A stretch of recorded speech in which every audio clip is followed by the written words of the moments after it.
Let's see if we could get lucky with a skipjack head.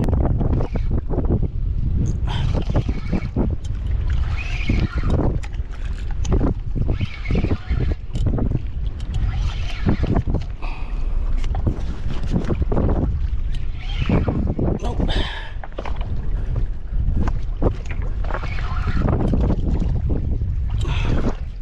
It's a very big rock that it's stuck on. Hoping to maneuver it out. Maybe we go over this line. Oh man, we're gonna have to break it off. Dang. Oh, come on, come on. Did we get the good 50? That we did. Come on up. That was a lot of work for this fish. A lot of work.